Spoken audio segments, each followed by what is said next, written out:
Hello, President. Hello. It's here in Lagos that you carried out your internship in 2002, correct? Exactly. This country, Nigeria, is it still familiar to you? And had you already spent a night at a shrine, like the one we had last night, in another part of Lagos? Well, to say it's familiar, it would be to say a lot, because I haven't been back for more than 15 years. But I indeed spent half a year of my life between Lagos and Abuja. And I went several times to the shrine and to some other iconic places of the Nigerian culture, of the Afrobeat. When I came to Nigeria, Fela Kuti had already disappeared, but his sons already picked up the torch, and the younger one, who appeared regularly, as he still does, and Femi was there already with all his band. And I experienced even more furious evenings than yesterday. Meaning? Well, look, they slightly arranged things, but there's an energy, a tremendous energy, and there's still this strength, this vitality. And what we understand also of a will of cultural identity and of a political project that has always been borne by the family, but beyond that by a large part of the Nigerian people. Exactly. And Fela was really the pioneer of all of that. 2020, the year of African culture, the African season 2020, because several domains will be covered. This was your desire. This will be an incredible opportunity to showcase the talent from the cradle of civilization that is Africa. Why did you choose Africa for 2020? And was there involvement from African countries, from civil society in the state? Obviously, what made this choice is the clear will to change the vision, to transform the vision. This is what I explained in Ouagadougou during the speech I made at the university. I took a series of commitments, and I think that Africa needed evidences. Say that will change things. If there's no evidence, people wouldn't believe in it. So what we do with the circulation and return of works of art, the mission is underway, and will hand its conclusions in November. It's very much expected. Say that we change things by being interested in other areas, having another approach of education, economy, but also of culture and sport, is to decide to talk to the civil societies in Africa. We don't talk only, when you come to Africa, about big contracts of defense, mining, or corporate contracts. I'd say it's the thing that interests me the least. We have some here in Nigeria, but what's of interest to me is that the ecosystems of economy could be developed, but that would succeed in talking and involve civil societies. What we want to do with the season, African season of the African cultures in 2020, is to change the mutual vision. It's the bet. It's to say, we'll show to the French what is Africa of today. They don't know it. It's not true. They don't know it. Because Africa is really relegated to some places, and most of our citizens who look at Africa look at an Africa of archaeologists, of collectors, Western collectors. Many people know it's a fantastic work that has been done. I support it. I'm a fan.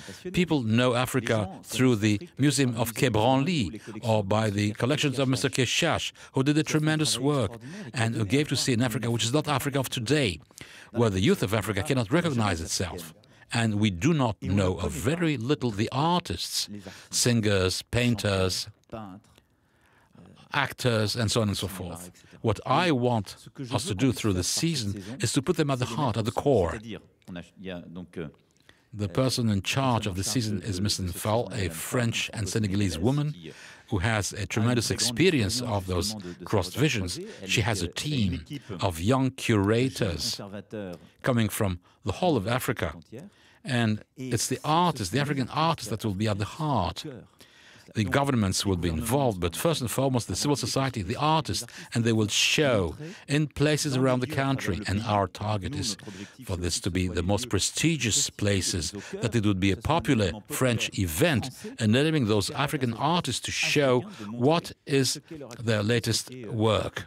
And this will be, for me, the first transformation of the vision. France looking at Africa differently, not as a land of concern, of migration, terrorism, but a land of vitality, of culture, delivering a political message and a new imagination. And the other transformation of the vision is the look Africa has on itself. enabling African artists to be exhibited and to explain and to make their own narrative of Africa. Why is it so important, a place like the Shrine, to have this process?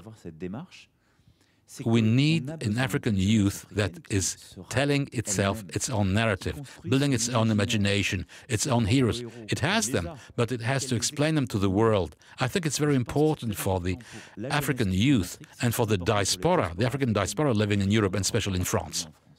Indeed, culture is perhaps the right vector for young Africans to be able to affirm their identity and to regain confidence in themselves. That's exactly what you said. And also, this African diaspora in France, it has to be said, is often marginalized and needs to hear that it counts, that it exists and that it is part of today's France. There are young Africans who recognize themselves as being part of a generation with a certain awareness. And through culture, they evoke history. They speak about the past to understand the present, to try and build a new type of future. You, President, were the only head of state on the 22nd of November 2017 to use the term crimes against humanity to describe the acts of slavery carried out in Libya. You said that young people will play a major role. You said that perceptions will most probably change. What can you say to these young people who believe in your words and who need this energy? Will these young people be at the center of this special year 2020 dedicated to Africa? Obviously, because it will play its role. Yesterday, on the stage of the Shrine, I increased the age average, and so did Femi, doubtlessly. But if you look at the artists who appeared, they were extraordinarily young. And youth doesn't have to be given a role, it takes its own role. You have to get out from this state of mind, collective state of mind, where of cultural minority, because you build it together. Youth of the diaspora should take its own role. It doesn't have to ask for any permission. We say, it's the season of the African cultures. Go ahead, go ahead. What has to change, where I do have a responsibility, and this is why I do this, go to the Shrine to organize the season, I must send out the message that it's important for the French nation, for the powers that be, to be interested into that, and doing so, attract people who do not look this way. And the capacity to create, to do, it's up to the youth to do it. The youth doesn't have to ask for permission. Did you also have in mind the idea of helping young Africans, all of these young Africans who wish to leave Africa, by saying to them, you're not obliged to leave your country? Yes, but first... Through such a year?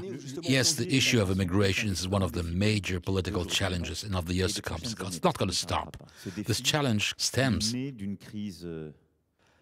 it puts Europe in a political and moral crisis. It stems from a crisis, an African crisis. It is linked to what? To a security background which is deficient, because those migrants, those exiled from their own countries, how do they get?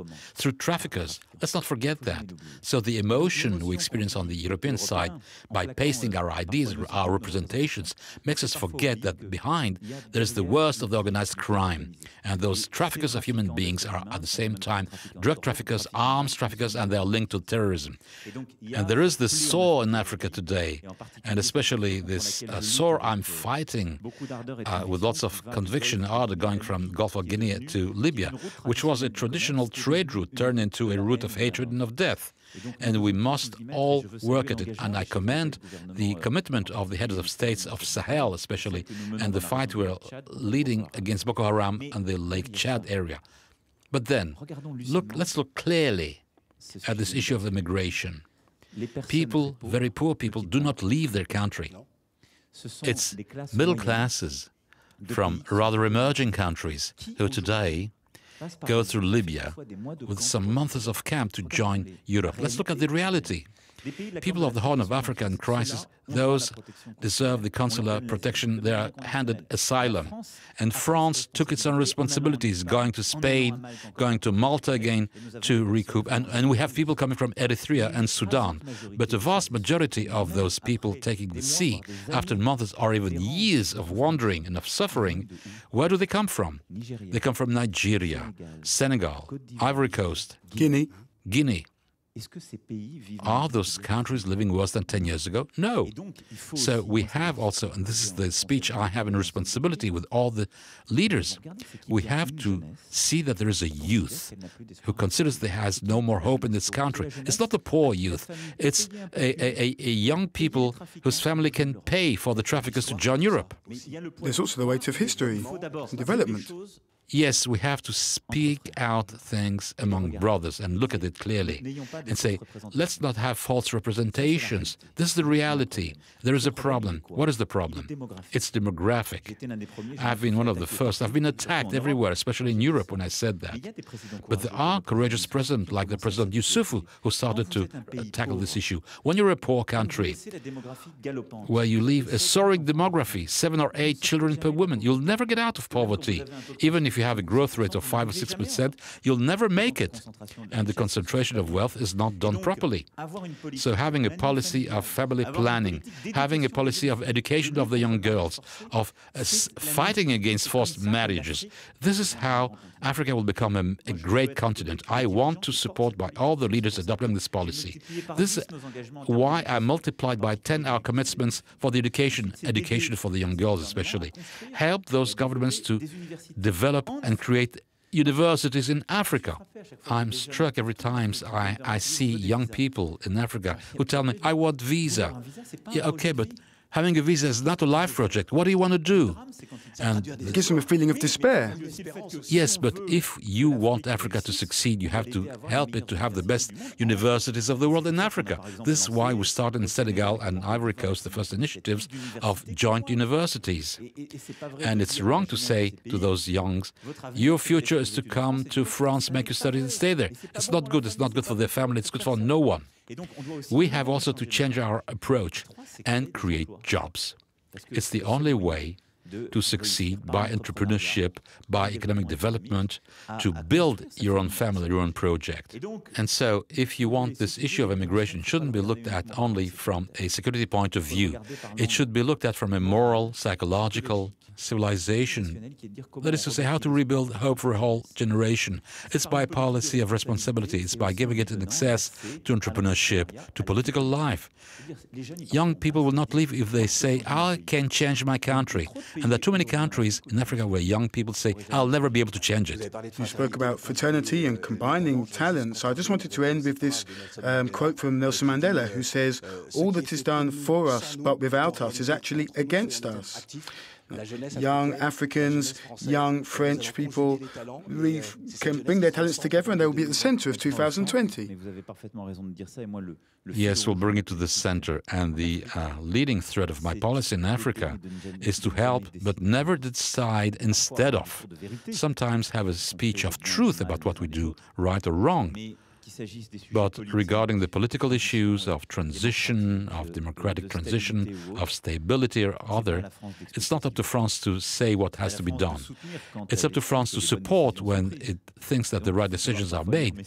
Sometimes you have to read my silence, but I'm not here to explain things. The sentence of Mandela's right. It's what's done with and by the Africans from themselves which can be useful, because it's the path to true emancipation. I really believe in this youth. I believe in it very much. This is why I wanted to turn the page, not of a colonial speech, a post-colonial speech, a post-colonial obsession. The youth of Ouagadougou, I talked to them. They all had a speech, Sankara-like speech with them. I told them, you never experienced colonization. I never experienced colonization. Don't explain to me that your issue, your problem today is colonization. It's also the failure of your own leaders of the past decade. We have to have the speech. It's left its mark. They are here if we decide that we keep them in our mind. We have to build collectively the emancipation, and the youth has a tremendous role to play. Africa is a continent for youth, and youth shouldn't live in the obsession of the past, derive all the consequences, but it must today have a project which is its own future, and the future of a free and conquering Africa. Thank you. Thank you.